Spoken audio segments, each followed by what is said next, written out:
الحمد لله الذي أبدع الأخلاق والعظيم، والصلاة والسلام على من كان نبيا وآدم بين الماء والطين، وعلى آله وأصحابه وأزواجه وأولاده وأصهاره أجمعين. أما بعد، أعوذ بالله من الشيطان الرجيم. بسم الله الرحمن الرحيم. سبحان الذي أسرى بعبده ليلا من المسجد الحرام إلى المسجد الأقصى الذي باركنا من آياتنا إنه هو السميع البصير. وقال الله تبارك وتعالى في مقام آخر: أولئك عليهم صلوات من ربهم ورحمة وأولئك هم المهتدون. صدق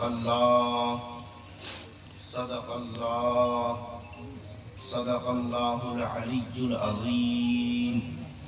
وبلغنا رسوله النبي الأمين المكين الكريم، ونحن على ذلك لمن الشاهدين والشاكرين.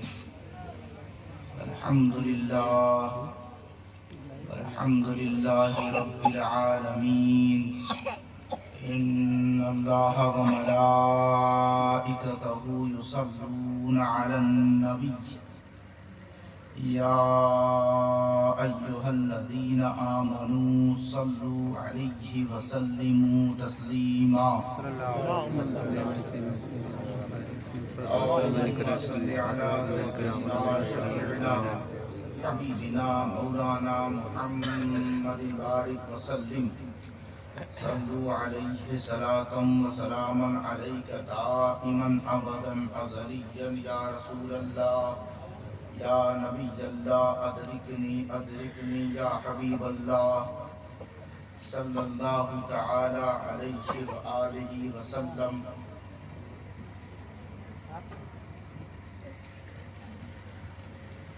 سبحان الذي أسرى، پاک ہے وہ ذات جس نے سیر کرائی، پاک ہے وہ ذات جس نے سیر کرائی. سبحان اللہ جس نے سیر کرائی، سبحان اللہ جس نے سیر کرائی.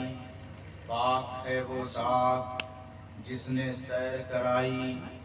سیر تو کیا حضرت آدم نے بھی، سیر تو کیا پانی پر طوفان پہ حضرت نوح نے بھی، سیر تو کیا حضرت ابراہیم خلیل اللہ نے بھی، سیر تو کیا حضرت اسماعیل ذبیح اللہ نے بھی، سیر تو کیا حضرت موسیٰ کلیم اللہ نے بھی، سیر تو کیا اس زمین سے چوتھے آسمان تک عیسیٰ روح اللہ نے بھی. لیکن کسی کے سیر کے ساتھ امر خدا بندی ہے، نکل جاؤ، چلے جاؤ، جاؤ. ان الفاظ کا استعمال وحدہ لا شریک رب ذوالجلال نے کیا. لیکن یہ کون ہے کہ جسے سیر کرائی جا رہی ہے تو سبحان اللہ کے ساتھ کہتا ہے رب ہمارا پاک ہے وہ ذات، خود ہے سفر کروانے والا اور خود اپنے کو کہتا ہے سبحان اللہ. تو پتہ یہ چلا سارے نبیوں کا سفر اور ہے، محبوب سرکار کا سفر اور ہے. فرمایا کہ یہ سفر ہی کچھ ایسا ہے کہ جس میں اس سفر کو سن کر سبحان اللہ نہ کہے جو شخص سبحان اللہ نہ کہے سفر رسول کو سن کر، جو شخص سبحان اللہ نہ کہے شب اسرا کے دولہا کو سن کر، جو شخص سبحان اللہ نہ کہے اس آمینہ کے لال اور عبداللہ کے لختے جگر کی سیر کو سن کر جو اپنے سینے میں جگہ نہ دے، تو سمجھ لینا کہ اس کا تعلق اور رشتہ سبحان اللہ سے کٹا ہوا ہے۔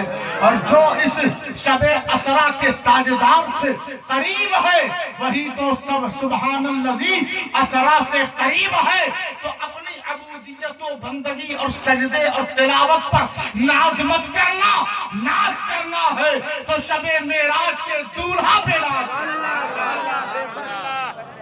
سبحان الذی اسرا، پاک ہے وہ ذات، باقی ایسا نہیں کہ ہمارے کہہ دینے سے وہ پاک ہو جائے گا یا ہمارے نہ کہنے سے وہ ناپاک ہو جائے گا۔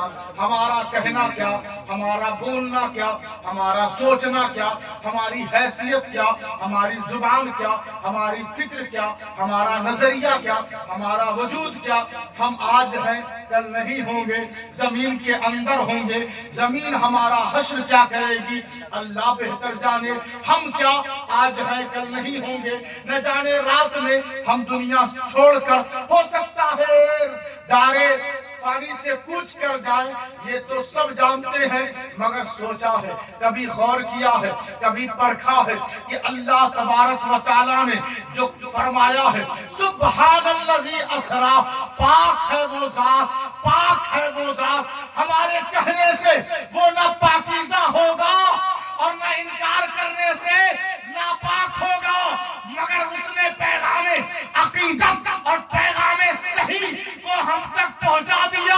جو کہے گا ہاں نبی نے راتوں رات سفر کیا ہے، وہ اپنے وقت کا صدیق اکبر ہو جائے گا۔ جو سفر کو مانے گا وہ فاروق اعظم ہو جائے گا، جو سفر کو مانے گا وہ عثمان غنی ہو جائے گا، جو سفر کو مانے گا وہ مولا علی مشکل کشا ہو جائے گا، شہید اعظم ہو جائے گا، غوث اعظم ہو جائے گا، غریب نواز ہو جائے گا۔ اگر بندوں کو اپنی سربلندی چاہیے، ناموں کو بقا چاہیے، تو کوئی اور اس زمین پر درۂ امتیاز نہیں ملا کہ ہم اپنے عروج و ارتقاء کو سنبھال سکیں اور اپنی بندگی کو عروج دے سکیں۔ بس ایک ہی در ہے اور وہ مدینے والے کا در ہے۔ تکبیر، اللہ اکبر، رسالت، اہل سنت، نعرہ تکبیر، نعرہ رسالت۔ سبحان الذی اسرا، پاک ہے وہ ذات جو لے گئی اپنے بندے کو، بے عبدہ اسرا کے بعد ہے، بے عبدہ اسرا کے بعد ہے، بے عبدہ اسرا کے بعد ہے، بے عبدہ پروردگارہ خدا بندہ سفر کر رہی ہے، سفر وہ ذات کر رہی ہے پہلے اور بندے کا ذکر ہو رہا ہے بعد میں۔ اسرا جس نے سیر کرائی، پاک ہے وہ ذات جس نے سیر کرائی، بندہ ہے بعد میں، سیر کرانے والا پہلے، تو اعتراض بندے پر نہیں، اعتراض اس پر ہونا چاہیے جو سیر کروا رہا ہے۔ تو مولویوں نے اعتراض کیا بندے پر، چھوڑ دیا رب کو، اور رب کہتا ہے میرے بندے کے خلاف اور میرے بندے پر کبھی حملہ مت کرنا، تمہیں حملہ ہی کرنا ہے تو مجھ پر کرو۔ سبحان الذی اسرا، پاک ہے وہ ذات جس نے سیر کرائی، بے عبد ہی اپنے بندے کو، عبد ہے بیچ میں، پہلے ہے با، عین بیدال بیچ میں، اس سے پہلے ہے با، بے عبدی ہی، اور عبد کے شروع میں با، آخر میں ہا ضمیر، واحد مذکر ایک مرد کے لیے ہو ضمیر کا اللہ نے استعمال کیا، تو ضمیر اور با کے درمیان اپنے عبد کو، اپنے بندے کو رکھا۔ غور سے سنیں، جس کا بغدادی قاعدہ مضبوط ہو ذرا غور سے توجہ سے سنیں۔ اور حافظ صاحب سے جب آپ نے پڑھا تھا تو انہوں نے بتایا تھا یہ الف ہے، یہ با ہے، اسی با پہ ذرا نظر جما کے رکھیں پہلے شروع میں ہے بی عبدہی یعنی با، پھر اس کے بعد عین بے دال، پھر اس کے بعد دال کے بعد واحد ضمیر مذکر کی ہو، تو اس ضمیر کا مرجع یعنی یہ ضمیر لوٹ رہی ہے اسی کی طرف جو سبحان ہے،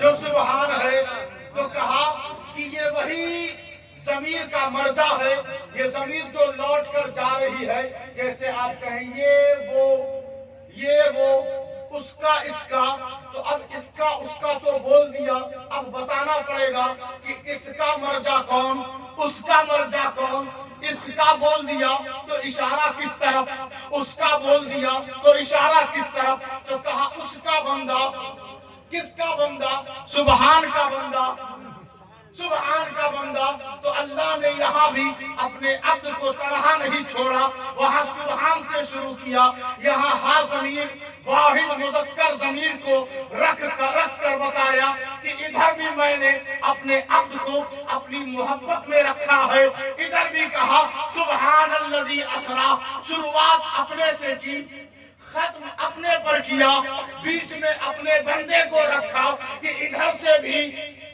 یعنی دنیا سے بھی تم میرے محبوب پر حملہ نہیں کر سکتے، ادھر سے بھی کوئی میرے محبوب پر حملہ ور نہیں ہو سکتا، میں نے اپنے خاص بندے کو اپنی محبت کے پردے میں رکھا ہے، اور پردے میں رکھ کر مثال کے طور پر آپ کا کوئی آپ کے ایریے میں افسر آ جائے، سیاستداں آ جائے، تو اس کے آگے پیچھے سیکورٹی اور دیگر لوگوں کا اہتمام ہوتا ہے کہ کوئی ان پر حملہ نہ کر سکے، کوئی انہیں ٹچ نہ کر سکے، تو وہ اتنا رہا ہوتا کہ اب تو کوئی مجھے مار نہیں سکتا، کوئی مجھ پر اٹیک کر نہیں سکتا، تو سوچو ذرا غور کرو، تمہارے دائیں بائیں شمال جانب جنوب کی طرف چاروں دشا میں اگر چند لوگ کھڑے ہو جائیں تو تم سیفٹی محسوس کرتے ہو اور سوچتے ہو کہ اب میرا کوئی کچھ بگاڑ نہیں سکتا، تو ذرا غور تو کرو جس کے ساتھ سبحان کی قدرت، جو اللہ علی کل شیء قدیر ہے، جو قہار و جبار ہے، جو غفار و ستار ہے، رحمان و رحیم ہے، حی قیوم ہے، نہ کبھی وہ مر سکتا ہے نہ کبھی مٹ سکتا ہے، وہ ہمیشہ سے ہے، ہمیشہ رہے گا، اس کا کلام باقی رہے گا، اس کا وجود باقی رہے گا، اس کے اندر اتنی طاقت و قوت ہے کہ وہ کہتا ہے ہو جا تو چیزیں ہو جاتی ہے، وہ جبرائیل کا خالق، میکائیل کا خالق، اسرائیل کا خالق، اسرافیل کا خالق، ہر شے کا خالق، ہر شے کا خالق، ہر شے کا خالق، اب وہ کہتا ہے کہ میں اپنے بندے کے ساتھ ہوں۔ اب کوئی تحریک، کوئی تنظیم اور بڑے سے بڑے ادارے، تحریکات، مولویوں کی جماعتیں آ جائیں، میرا جو نبی مٹا نہیں سکتے، میرا نبی لامکاں آ کر چلا گیا، سبحان الذی اسریٰ نے گواہی دے دی، اب کوئی بھی مائی کا لال آ جائے، میری اور میرے محبوب کی ملاقات کو رد نہیں کر سکتا، میرا محبوب مجھ سے ملنے آیا اور میں نے اسے بلایا، میرے اور بیچ میں کوئی تیسرا آ نہیں سکتا، میں اپنے محبوب اور سفر معراج کا میں گواہ ہوں، اس سفر کا گواہ رب ہو جائے پھر اور کوئی شخص اس کو مسترد اور رد کر نہیں سکتا، جس نے اقرار کیا وہ صحابہ ہو گئے، جس نے اقرار کیا وہ تابعین ہو گئے، جس نے اقرار کیا وہ غوث و خواجہ ہو گئے۔ اسی آیت پر ابھی تقریر ہوئی ہماری، اور میں نے سوچا کہ اسی آیت پہ دوسرے نہج اور دوسرے طریقے سے میں آپ کے سامنے عرض کروں، لیکن آپ لوگ ماند پڑے ہوئے ہیں، ٹھنڈے پڑے ہیں، اور اگر آپ لوگوں کی حالت میں صحابہ کے سامنے رکھ دوں، صحابہ کرام کے سامنے جو متوالے رہا کرتے تھے، وضو کا پانی حضور کا پی جایا کرتے تھے، یہاں ان کے نام پہ بریانی کھا کے لوگ سو جایا کرتے ہیں، اور ان کے ذکر کو یوں ہی ٹائم پاس سمجھ کر بیٹھے رہتے ہیں، کبھی موبائل سے بات کرتے ہیں اور سروں پہ ٹوپی بھی نہیں لگاتے، بس ایسے ہی بیٹھے ہوئے ہیں۔ دیکھیے اگر صحابہ کے سامنے میری حالت رکھ دی جائے تو صحابہ روئیں گے، صحابہ روئیں گے، کہیں گے یہ کیسے مسلمان ہیں، یہ کیسے متوالے ہیں، یہ کیسے دیوانے ہیں، یہ اپنے وقت کا نذرانہ نہیں دے سکتے۔ ہم نے خون کا نذرانہ دیا ہے، ہم نے جان کا نذرانہ دیا ہے، ہماری حالتیں بہت زیادہ بدتر ہے۔ ہمیں کوئی حق نہیں کہ ہم نبی کا اپنے آپ کو غلام کہہ سکے، اس چیز کے بھی حقدار ہم نہیں۔ نبی کا غلام ٹھنڈا نہیں پڑتا، جہاں جہاں وہ جاتا ہے وہاں وہاں کے چرند پرند اور سوکھے پتے بھی ہرے بھرے ہو جاتے ہیں۔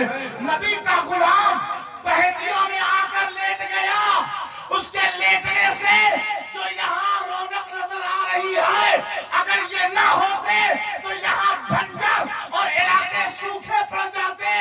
ارے نبی کا غلام جہاں ہوتا ہے بہتوں کو فیضیاب اور بہتوں کے دلوں کے چمن کو منور کر دیتا ہے۔ نبی کا غلام بننا ہی ہے تو حضرت خواجہ کی طرح بن جاؤ۔ سبحان اللہ، بے شک۔ تکبیر، اللہ اکبر، میلاد النبی زندہ باد، غوث اعظم زندہ باد، تکبیر، نعرہ رسالت۔ میلاد ہو، مزہ نہ آئے کام کو لوگ اٹھ کر بھاگ جاتے ہیں، اور جب مزہ آئے تو کہتے ہیں ایک بار اور پڑھیے۔ یہ محفلیں چسکوں کے لیے نہیں بنائی گئی، یہ محفلیں مزوں کے لیے نہیں بنائی گئی۔ ہاں، مزے کا حقدار وہ ہے جس کے دل میں سچائی ہے، جو دوہری چال نہ چلتا ہو۔ محفل رسول میں حضور کا غلام اور مسجد میں وہ غلام لاپتہ، مصلوں پہ وہ غلام نظر نہیں آتا، وضو کیے ہوئے ایک ہفتہ ہو جاتا، جمعہ کے دن وہ وضو کرتا، ایک ہفتے تک کھڑے ہو کر پیشاب کرتا، اور محفل میلاد النبی میں آ کر کہتا ہے ہم محمد کے غلام ہیں۔ لعنت ہے ایسے غلاموں پر۔ یہ غلامی کا دعویٰ بے بنیاد ہے، غلط ہے، کیونکہ اللہ نے زبان ایک دی ہے تو دو کا استعمال مت کرو۔ جو محفل رسول میں بول رہے ہو وہی بازار میں بولو، وہی اپنے گھر میں بولو، وہی اپنے گاؤں میں بولو، کیونکہ تیرے پاس زبان ایک ہے۔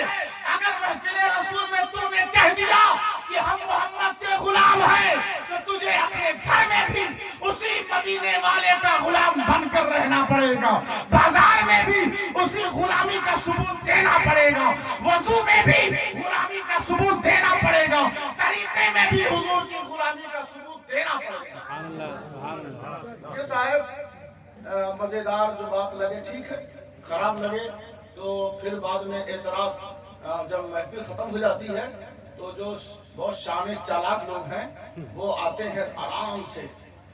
میں تو نہیں تھا میلاد میں لیکن سن رہا تھا اپنے گھر سے، مولانا نے جو کہا ہے یہ تو ٹھیک کیا مگر یہ ٹھیک نہیں کہا، اس کو یہ حق ہے کہنے کا؟ حق نہیں ہے۔ یہاں جو چند جگہ خالی ہے اگر وہ رہتا تو یہ جگہ خالی نہیں ہوتی۔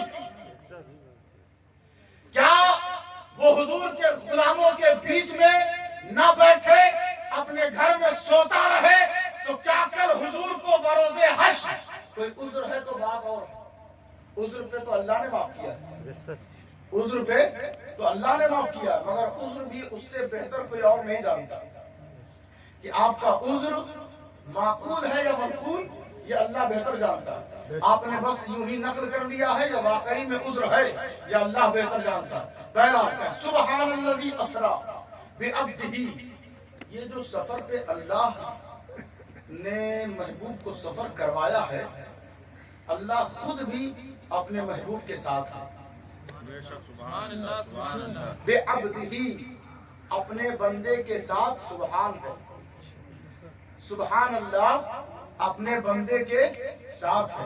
حضور نکلے ام ہانی کے گھر سے تو کہا سبحان اللہ، جبرائیل نے اپنی پیشانی کو مس کیا نبی کے قدمین سے تو کہا سبحان اللہ. جب مسجد حرام سے نکلے تو کہا سبحان اللہ. جب مسجد اقصی کو پہنچے تو کہا سبحان اللہ. رات میں چلے, اچھا دیکھیں, مسجد اقصی نے کہا سبحان اللہ, مسجد حرام نے کہا سبحان اللہ, لیلن نے کہا رات میں کہا سبحان اللہ, مکہ نے کہا سبحان اللہ, مدینہ نے کہا سبحان اللہ. آپ بیٹھے ہوئے ہیں, ساری چیز بول رہی ہے سبحان اللہ. حضور سفر پہ نکلے, وہ ساعت کہہ رہی ہے سبحان اللہ. پہلے آسمان پر پہنچے, پہلا آسمان کہہ رہا ہے سبحان اللہ. دوسرے آسمان پہ پہنچے, دوسرے آسمان نے کہا سبحان اللہ. تیسرے نے کہا سبحان اللہ. چوتھے نے کہا سبحان اللہ. پانچویں نے کہا سبحان اللہ. چھٹے نے کہا سبحان اللہ. ساتویں نے کہا سبحان اللہ. اور ہر جگہ ہر گھڑی جبرائیل نے کہا سبحان اللہ. عند سدرۃ المنتہی, اس سدرہ نے کہا سبحان اللہ. حضور آگے بڑھتے چلے گئے, ساتھ میں سبحان اللہ, ساتھ میں خود سبحان اللہ. حضور پہنچے لا مکہ سبحان اللہ. اب جس عالم میں آپ گزرتے جا رہے ہیں, لباس بدلتا جا رہا ہے, لباس چینج ہوتا جا رہا ہے, ہر شے کہے سبحان اللہ. اور مولوی کہے استغفر اللہ.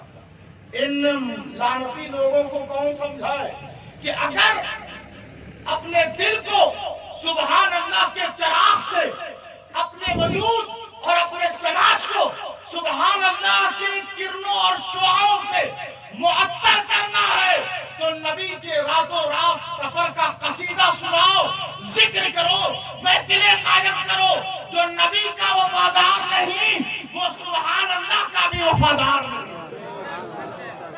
لیلن, حضور راتوں رات گئے, کئی رات میں نہیں, کئی رات میں نہیں, فرمایا لیلن, راتوں رات چلے گئے. قرآن مجید میں اللہ نے کہا 40 لیلہ. موسیٰ علیہ السلام سے کہا 40 رات گزارو تب میں تمہیں اپنی بات, اپنا احکام دوں گا. 40 راتیں ایمان والوں کے لیے راحت ہوتی. رات ہم لوگ ضائع کرتے ہیں فضول جگہوں پر, فضول ٹھکانے پر ہم رات برباد کر دیتے ہیں. لیکن ایمان والے راتوں کا صحیح استعمال کرتے ہیں. جو رات صحیح طریقے پر گزاریں پھر بات انہی کی ہوتی ہے, پھر بات انہی کی ہوتی ہے. آج ان کا روزہ چمک رہا ہے, آج ان کے لیے لوگ آئے تو سوچیں نا کہ انہوں نے رات اپنی برباد نہیں کی, اللہ کے ذکر میں ہمیشہ معطر رہے, اس لیے ان کا در چمک دمک رہا ہے. کہا لیلن, راتوں رات گئے. حضرت موسیٰ طور پر گئے اور جا کر اللہ سے کہا رب ارنی, اے رب مجھے دکھا دے, اپنا جلوہ کرا دے. تو اللہ نے ادھر سے آواز دی لن ترانی, تو مجھے نہیں دیکھ سکتا. یہ نہیں فرمایا کہ میں تجھے دکھا نہیں سکتا, کہا تو مجھے دیکھ نہیں سکتا. اور یہاں پر بات یہ ہے, وہاں تو کریم تھے, یہاں پر حبیب ہیں. اللہ نے کہا کہ وہاں موسیٰ تھے, میں نے ان سے کہا تھا کہ تو مجھے نہیں دیکھ سکتا. یہاں پر حبیب ہیں, ان سے رب فرما رہا ہے کہ میں اپنا آپ تجھے دکھاؤں گا اور خود تجھے بلاؤں گا. اس ملاقات کا بڑا تفصیلی ذکر ہے, میں ادھر نہ جا کر آپ کے ذوق کے لیے اپنا انداز بدلتا ہوں, ذرا توجہ دیں. اب غور کرنے کی بات یہ ہے کہ ہمارے مخالف کہتے ہیں کہ بس وہ نا مسجد حرام سے مسجد اقصی تک گئے, اب خامخواہ آپ لوگ سناتے ہیں کہ جنت میں گئے, آسمانوں کو عبور کر لیا, لامکاں چلے گئے. قرآن نے تو کہا ہے مسجد حرام سے مسجد اقصی تک, اور آپ اتنا لمبا چوڑا سنا رہے ہیں. تو قرآن اسی آیت میں, اب حدیث کی طرف جاؤں گا تو لوگ کہیں گے ضعیف ہے, حسن لغیرہ ہے, موضوع ہے, وغیرہ وغیرہ. تو ان کو ماننے میں تکلیف ہوگی، لیکن آیت ہی سے پوچھ لیں تاکہ فیصلہ ہو جائے۔ اچھا دیکھیں، فیصلہ کرنے کے لیے آیت ہی نے کہا لِنُرِيَهُ مِنْ آیَاتِنَا، ہم اپنے بندے کو دکھائیں گے کیا؟ آیاتنا، لِنُرِيَهُ مِنْ آیاتنا،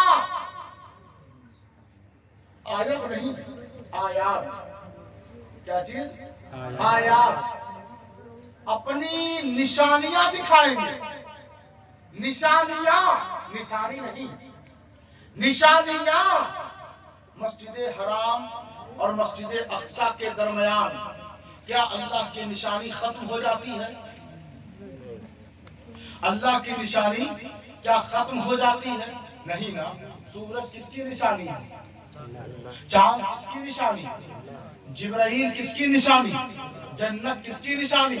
ساتوں آسمان کس کی نشانی؟ یہ سدرۃ المنتہا کس کی نشانی؟ سب اللہ کی نشانی۔ اور اللہ کہتا ہے من آیاتنا، اپنی ساری نشانیوں کو میں عبدہ کے سامنے، اپنے بندہ خاص کے سامنے رکھ دوں گا اور کہوں گا محبوب دیکھتے چلے گا، دیکھتے چلے جائیں۔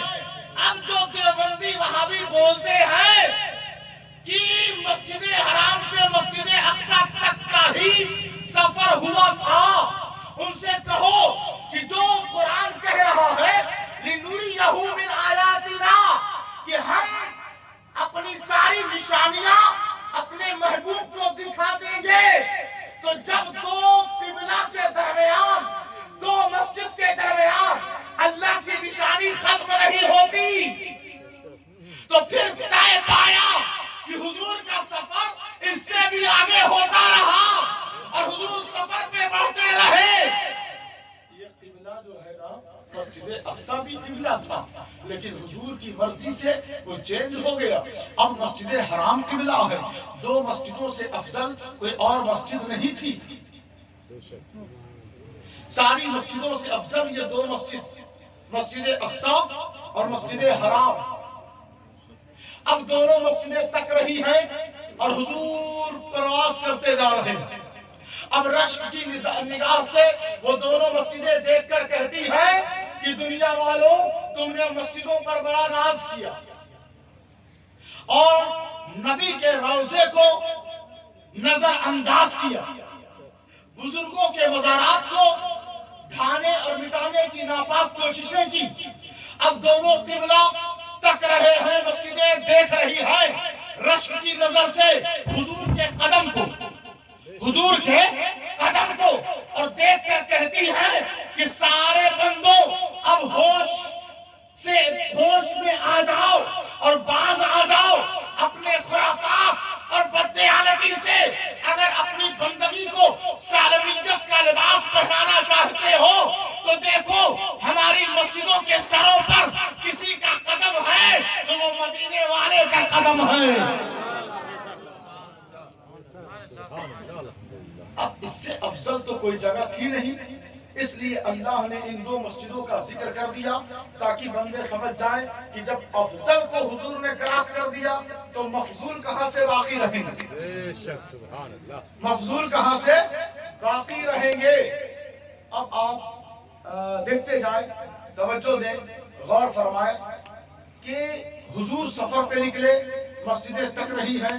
اچھا، اس جو گزشتہ شب حضور تشریف لے گئے تو ایک تحفہ لے کر آئے، ایک گفٹ لے کر، بس آخری بات ہے کیونکہ آپ کی حالت تحمل کے لائق نہیں کہ آپ زیادہ دیر برداشت کر سکیں۔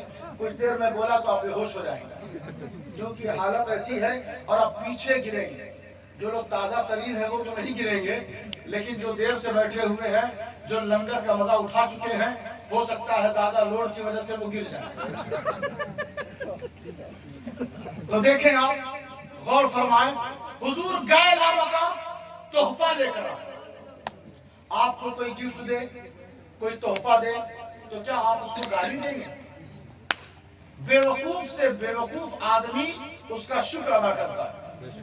اب جس انداز میں، جس زبان میں وہ کرے، لیکن اس کی تعریف کرتا ہے اور ہدیہ تشکر یعنی شکرانے کے طور پر کچھ نہ کچھ بولتا۔ حضور وہاں لامکہ سے تحفہ لے کر آئے۔ کون سا تحفہ؟ نماز کا تحفہ۔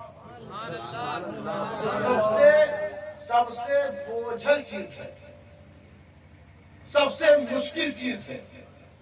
کوئی مسلمان جلدی مانے گا نہیں اس کو تحفہ۔ سب آج کے دور میں اس کو مصیبت مانتے ہیں۔ مسجدوں کا حال بتاتا ہے، مسجدوں کی آبادی بتاتی ہے۔ گاؤں میں ابھی یہاں دیانتداری سے لوگ بتائیں تو 4 5 10 بس اتنے ہی لوگ ملیں گے، بقیہ تو بس ایسے ہی انجوائے کرنے آ گئے ہیں۔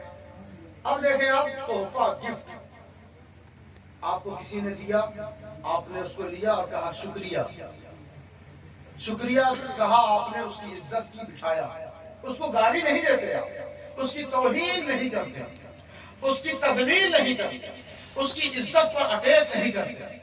حضور تحفہ لے کر اللہ نے کہا یہ تحفہ ہے، کہا پروردگار کس کو دینا ہے؟ کہا اپنی امت کو دینا ہے، اپنی امت کو دینا ہے۔ کس کو دینا ہے؟ امت۔ اقیم الصلاۃ تو ہے، اس کا فائدہ کیا ہے، اس کی فضیلت کیا ہے، یہ سب تو ہے، مگر وہ نماز کیسے اس تحفے کا استعمال کیا جائے۔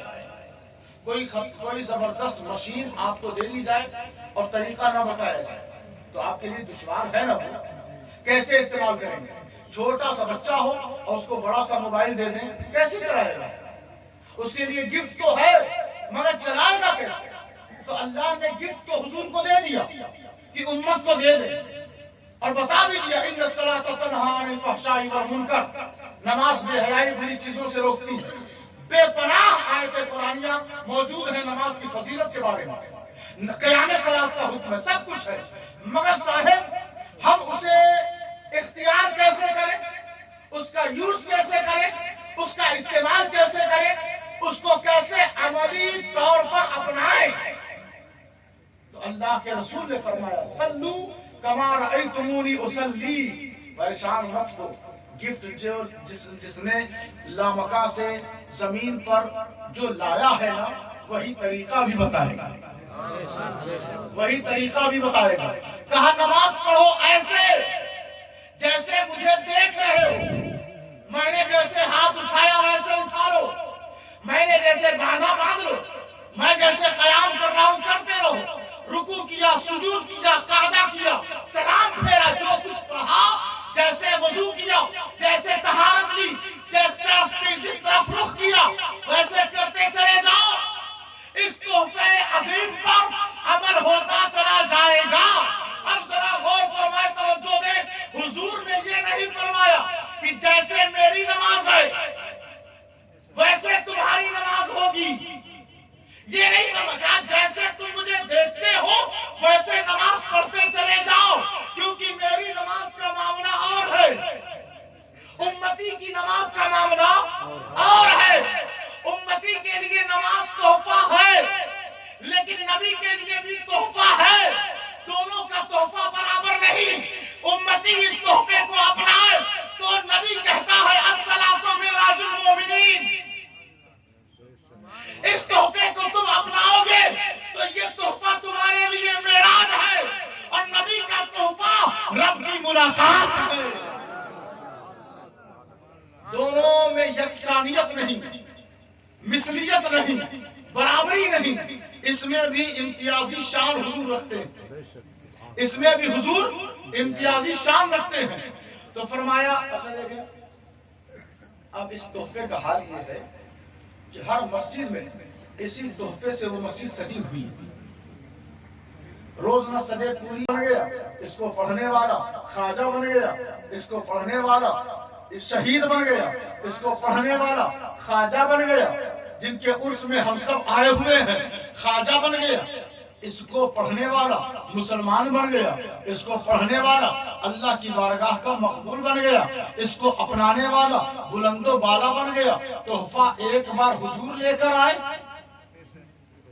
آپ ہمیں کوئی گفٹ دیں وہ کچھ ہی دن میں ٹوٹ جائے گا، یا ہم آپ کو کوئی تحفہ دیں وہ ختم ہو جائے گا، وہ کسی طاق اور الماری کی زینت بنا رہے گا، گرد میں وہ آلود رہے گا، ٹوٹ پھوٹ جائے گا، مگر میں قربان جاؤں اس تحفے عظیم پر کہ حضور لے کر آئے، آج بھی ویسے ہی تازہ ترین ہے، آج بھی ویسے ہی تازہ ترین ہے، سب نماز ادا کر رہے ہیں، اس تحفے پر عمل پیرا ہے۔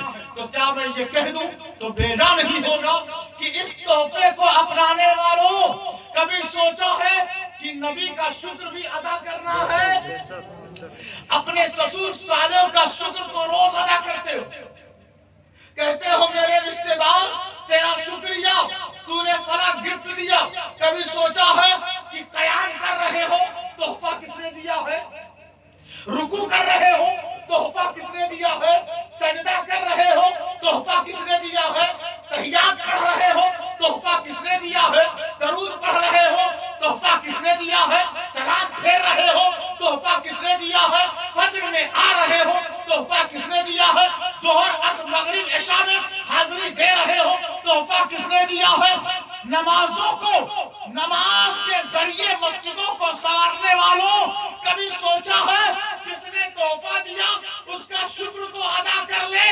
تو جھگڑا تحفے پر نہیں، جھگڑا شکرانے پر ہے، تحفے پر جھگڑا نہیں، شکرانے پر جھگڑا ہے۔ یہی وجہ ہے کہ ہم سنی غیرت مند مذہب حق اہل سنت والجماعت نماز کے بعد مدینے کی طرف رخ کر کے سلام پڑھ کے بتا رہے ہوتے ہیں کہ جس تحفے کو آپ نے لیلن میں لایا تھا، سبحان الذی اسرا، شب معراج میں جس تحفے عظیم کو لا کر دیا تھا، اس تحفے کو اپنا کر ہم آپ کی بارگاہ میں سلام پڑھ کر بتا رہے ہوتے ہیں کہ اے ہمارے نبی، آپ نے جو گفٹ دیا اس کا شکریہ۔ تکبیر، اللہ اکبر، رسالت یا رسول اللہ، اور مدینے والے آقا زندہ باد، اور تکبیر، اللہ اکبر، رسالت یا رسول اللہ۔ حضرات محترم، یہ سنیت ہے، کسی کی اجارہ داری نہیں۔ اب کیا ہے کہ ہم سب کو اس طریقہ کار کو اپنانے کی ضرورت ہے جو ولیوں نے دیا ہے۔ ولیوں نے صرف ہمیں چادر نہیں دیا، ولیوں نے صرف ہمیں پھول نہیں دیا، ولیوں نے صرف ہمیں لنگر نہیں دیا، ولیوں نے صرف ہمیں شیرنی نہیں دی ہے، ولیوں نے صرف کھانے پینے کا انتظام دیا نہیں ہے، بلکہ ان سب کو ضمن میں رکھا اور فرنگ پہ نبی کا کردار رکھا۔ تو اسوہ محمدی کو ہم نے بالائے طاق رکھ دیا اور سارے پکوان کو سامنے رکھ لیا۔ تو صرف کھانے پینے کا نام سنیت نہیں، بلکہ یہ سب چیزیں ان کے صدقے میں ملی ہیں ضرور، لیکن سوچو ذرا غور کرو، صرف ان کا لنگر کھاؤ گے، صرف ان کا لنگر کھاؤ گے تو تمہارا نام رہے گا محمد عبداللہ، اللہ کا بندہ، ان سب ناموں کے ساتھ زندگی گزارو گے۔ لیکن جس دن کردار محمدی کو اپنایا تو تم پر صداقت، عدالت، سخاوت، شجاعت، شہادت، ولایت کا رنگ چڑھ جائے گا، اور جب یہ رنگ چڑھے گا تو بندہ بستر پر لیٹا رہے گا، فرشتے اس کے لیے دعا کرتے رہیں گے، بندہ اپنے حجرے میں رہے گا، فرشتے اس کی تقدیر پر رشک کرتے رہیں گے، بندہ اپنے مصلی پر رہے گا، سلام پھیرے گا تو اللہ کی طرف سے فرشتے اس پر برکتیں نازل فرمائیں گے، بندہ بازار میں رہے گا، علیہم برکات من السماء والارض، آسمان سے برکتیں نازل اور زمین سے برکتیں ظاہر ہوتی نظر آئیں گی۔ بندوں کو چاہیے کہ اس کے ذریعے وہ کردار محمدی کو اپنائے اور اپنا کر بتائے کہ یہ زمین محمد کے کردار سے ابھی خالی نہیں ہوئی ہے، کل بھی حضور کے کردار سے یہ زمین سجی ہوئی تھی، آج بھی سجی ہوئی ہے اور قیامت تک سجی رہے گی۔ جس دن یہ زمین کردار محمدی سے خالی ہو جائے گی اسی دن قیامت آئے گی۔ یہ زمین کردار مصطفی کے بغیر ٹک نہیں سکتی، اس کا مدار اور اس کا قیام اسی کردار مصطفی پر ٹکا ہوا ہے۔ جس دن نبی کا کردار اس زمین سے ہٹ جائے گا اسی دن اللہ کا عتاب اور قیامت آ جائے گی۔ قیامت کردار مصطفی کے منکروں پر آئے گی، ان کے کے غلاموں کے لیے قیامت نہیں ہے۔ تو اب ذرا غور فرمائیں، توجہ دیں، اب شاید میری بات آخری پیرائے پر چل رہی ہے۔ کہا اولئک علیہم صلوات من ربہم ورحمہ واولئک هم المہتدون۔ اولئک علیہم صلوات من ربہم ورحمہ، یہی وہ لوگ ہیں، یہی وہ لوگ ہیں جن کے پاس برکتیں، رحمتیں، ہدایت اللہ کی جانب سے آتی ہیں، یہی وہ لوگ ہیں۔ اللہ نے صرف اولئک علیہم، علیہ نہیں کہا، علیہم کہا۔ کیا کہا؟ علیہم، یعنی تمام بندوں کو شریک کر لیا۔ آپ اس کے کلام پہ قربان جائیں۔ کہا ایاک نعبد، ہم تیری ہی عبادت کرتے ہیں۔ اچھا، آپ اکیلے نماز پڑھیں تو آپ ایاک اعبد نہیں کہیں گے، بلکہ کہیں گے ایاک نعبد، ہم تیری ہی عبادت کرتے ہیں۔ یہ تو نہیں کہیں گے نا میں تیری ہی عبادت کرتا ہوں، کیونکہ آپ تو نماز اکیلے پڑھ رہے ہیں، پھر بھی کہتے ہیں ہم تیری ہی عبادت کرتے ہیں، ہم تیری ہی عبادت کرتے ہیں۔ جماعت سے ہو امام تو یہی پڑھے گا نا ہم تیری ہی عبادت کرتے ہیں۔ تو جماعت میں تو سمجھ میں آتا، لیکن آپ تنہا پڑھیں، سنت پڑھیں، نفل پڑھیں تو کیا کہیں گے؟ ہم تیری ہی عبادت کرتے ہیں۔ تو اللہ تبارک و تعالیٰ نے ہمیں یہ مزاج دیا کہ تم تنہا نماز پڑھ رہے ہو، لیکن اپنے میرے محبوب کی ساری امت کو شریک کر کے نماز پڑھو، سب کی شرکت۔ تو ملت اور آپس میں صلہ رحمی، اتحاد اور اتفاق کی سخت ضرورت ہے۔ یہی وہ لوگ ہیں جن کے پاس اللہ کی جانب سے رحمتیں، برکتیں، ہدایتیں، نوازشیں، عطائیں، فضل، جود، عطا، سخا، سب کچھ ان کے پاس اپنے رب کی جانب سے آ رہے ہوتے ہیں۔ تو جتنے اولیاء اللہ ہیں، اب اللہ کی ہدایت ان کے پاس سے، اس کی رحمت ان کے پاس سے، اس کی برکت ان کے پاس سے، اس کی نوازش ان کے پاس سے، اس کی عطا ان کے پاس سے، اس کا فضل ان کے پاس سے، اس کا کرم ان کے پاس سے۔ جہاں پر یہ ساری چیزیں ملے اسی کو عرس بولتے ہیں۔ جہاں پر یہ ساری چیزیں رب کی ملے اسی جگہ کو عرس کہتے ہیں، اسی جگہ کو عرس کہتے ہیں۔ لیکن ہمارا طریقہ ایسا ہے کہ لوگ غلط فہمی کے شکار ہوتے چلے گئے، بس اپنا طریقہ تھوڑا چینج کریں۔ کسی کے وہاں شادی ہو تو لوگ سج دھج کے پہنچتے ہیں، وی آئی پی بن کے، بھلے اندر سے جیب پھٹا رہے مگر اوپر سے چمکدار بن کے جاتے ہیں، اور جب میلاد میں آتے ہیں تو لگتا ہے ابھی جیل سے چھوٹ کے آ رہے ہیں۔ یہ طریقہ، یہ اہمیت کی بات ہے کہ آپ کے دل میں کس کی اہمیت زیادہ، یہ اہمیت پتہ چلتی ہے۔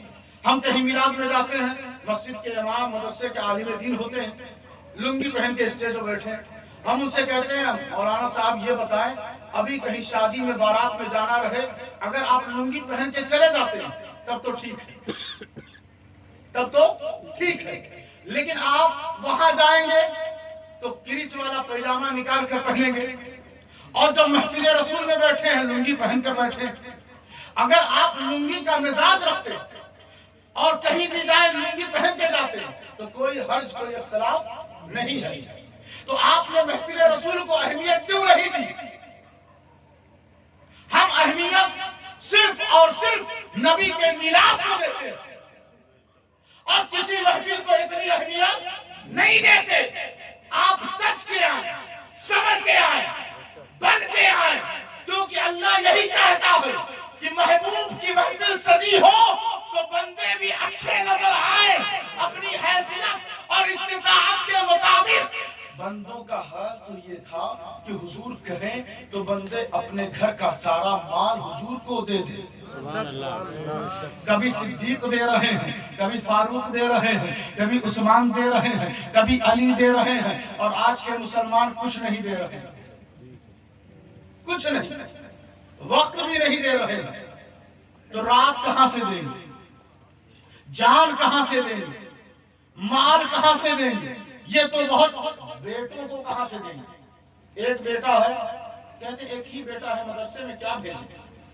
لگتا ہے کہ مدرسے میں ان کے بیٹے کو پھانسی دے دی جائے گی۔ ایک بیٹا ہے ہماری نظر کے سامنے رہے گا، اور اس کو ڈاکٹر بناؤں گا، انجینئر، جو بھی بناؤ گے تو دور تو بھیجنا پڑے گا نا۔ تو اپنے بچوں کو عالم دین بناؤ، اپنے بچوں کو حافظ قرآن بناؤ، اپنے بچوں کے سینوں میں خرافات اور فحش چیزوں کو داخل مت کرو۔ اپنے بچوں کے سینوں میں اتارنا ہی ہے تو قرآن کی آیت اتارو، نبی کا ارشاد اتارو، صدیق کی صداقت اتارو، فاروق کی عدالت اتارو، عثمان کی حیا اتارو، علی کی بہادری اتارو۔ جب اس کے سینوں میں ان سب موتیوں سے اس کے سینے کو سجا دو گے تو تمہارے قبر سے وہ صرف گزر جائے گا، اللہ تمہاری بخشش فرما دے گا۔ تکبیر، اللہ اکبر، رسالت، یا رسول اللہ، سنت، زندہ باد، مصطفیٰ، زندہ باد، تکبیر، اللہ اکبر۔ بزرگوں نے کہا معراج، بزرگوں نے کہا معراج، میم سے کہتے ہیں محمد، عین سے کہتے ہیں عرش، عرش الہی، رے سے کہتے ہیں رات میں گئے، الف سے کہتے ہیں اللہ، اور جیم سے کہتے ہیں جسم کے ساتھ گئے۔ تو یہ لفظ ہی بڑا چنا ہوا ہے جس میں سارے مشکل سوالوں کا حل موجود ہے۔ اب آپ دیکھیں، کہا لِنُرِيَهُ مِنْ آیَاتِنَا إِنَّهُ هُوَ السَّمِيعُ الْبَصِيرُ۔ پاک ہے وہ ذات جو لے گئی اپنے بندے کو راتوں رات مسجد اقصی سے مسجد حرام تک، اور کہا کہ اس کے ارد گرد برکتیں ہیں، اس کے ارد گرد برکتیں ہیں، اس کے ارد گرد برکتیں ہیں۔ لیلا من المسجد الحرام الى المسجد الاقصی الذی بارکنا حولہ، وہ جس کے ارد گرد برکتیں ہیں، جس کے ارد گرد برکتیں ہیں، جیسے بیچ میں شمع ہو اور ارد گرد پروانے ہوں، ارد گرد پروانے ہوں جو جلنے کو بے قرار ہیں، متوالے ہیں کہ جھلس جائے، شمع بیچ میں روشن ہو، جل رہا ہو، ایسے ہی ہمارا نبی بیچ میں ہے، برکتیں ارد گرد ہیں، برکتیں ارد گرد ہیں۔ اب اگر جس کو برکت چاہیے وہ حضور کو اپنے گھر میں لے آئے، حضور کو اپنے گھر میں لے آئے، ان کی محفل سے، ان پر درود سے، ان پر سلام سے، نعت پاک سے، ان کی محبت سے، ان کے عشق سے، ان کی الفت سے، ان کے ادب سے چراغ روشن کر دے، تب جا کر اللہ کی برکتیں آپ کے گھر میں چکر لگاتی ہوئی نظر آئیں گی۔ اور کہا انہ هو السمیع البصیر، وہی سبحان جو خوب اچھی طرح سنتا ہے اور خوب اچھی طرح دیکھ رہا ہے، دیکھنے والا ہے۔ اس نے کہا محبوب دیکھتا چلا جا، میں بصیر ہوں، محبوب سنتا چلا جا، میں سمیع ہوں، میں سمیع سناؤں گا تجھے، میں بصیر دکھاؤں گا تجھے۔ اب کوئی ایسا نہیں کہ پہتیا سے سلام پڑھے اور حضور سن نہ سکے، اب کوئی ایسا نہیں کہ پہتیا سے حضور کو پکارے اور حضور اس کو دیکھ نہ سکے۔ وہ غریب ہو تو بھی حضور دیکھتے ہیں، وہ امیر ہو تو بھی حضور اس کو دیکھتے ہیں، کالا ہو اس کو حضور دیکھ رہے ہیں، گورا ہو اس کو حضور دیکھ رہے ہیں، جاہل ہو اس کو حضور دیکھ رہے ہیں، عالم ہو اس کو حضور دیکھ رہے ہیں۔ تو اب جو کام تم کرنا یہ سوچ کر کرنا کہ حضور دیکھ رہے ہیں، اسی نظریے اور عقیدے کے ساتھ حضور کو محسوس کرتے چلے جاؤ اور اپنی زندگی گزارو، کیونکہ یہ دور کہہ رہا ہے کہ اب دور پھر سے لایا جائے، انصاف کا دور یعنی مصطفی نظام کا دور، عدل کا دور یعنی اسوہ حسنہ کا دور، شرافت کا دور یعنی محمد کی طہارت کا دور، طریقت کا دور یعنی محمد کی ادا کا دور، اور پورے عالم نظام، عالم اسلام کو اور پوری دنیا کو انتظار ہے کہ پھر سے محمد کے نظام کو نافذ کر دیا جائے۔ اب اس نفاذ اسوہ حسنی کے لیے ہمیں اٹھنا پڑے گا اور اپنے گھروں میں نبی کی سنت کریمہ کو جاری کرنا پڑے گا۔ بس خامخواہ اور زیادہ محنت کرنے کی ضرورت نہیں، کیونکہ اگر آپ نے اس کو یاد رکھ لیا اور اپنے دل سے قریب کر لیا تو اس میں سمجھ جائے حاضری ہو گئی۔ حاضری ہو گئی۔ عرس کی حاضری کے لیے ان باتوں پر عمل کرنا، ان باتوں کو اپنانا نہایت ہی ضروری ہے۔ اس کے علاوہ اور کوئی عرس ہوتا نہیں جو آپ لوگوں نے بنا رکھا ہے یا ہم لوگوں نے بنا رکھا ہے، اور کوئی عرس ہے نہیں۔ تو اے سنیوں، اپنے اندر بیداری لے آؤ اور دشمنوں کے لیے جواب بنو، دشمنوں کے لیے کباب مت بنو، دشمنوں کے لیے جواب بنو، اور ایسا جواب بنو تاکہ اسے بھی دیکھ کر لگے کہ یہ عرس منانے والا ہے، اسے بھی لگنا چاہیے کہ یہ عرس منانے والا ہے۔ اللہ تبارک و تعالی ہم سب کے یہاں آنے کو، بیٹھنے کو، شرکت کرنے کو اور محفل سننے کو قبول و مقبول فرمائے، اور ان کے فیضان سے تمام تر جو بھی مشکلوں سے دوچار یہاں لوگ ہیں، تمام کی مشکلوں کو ان کے صدقے میں اللہ حل فرمائے۔ وما علینا الا البلاغ المبین۔ کھڑے ہو کر سلام۔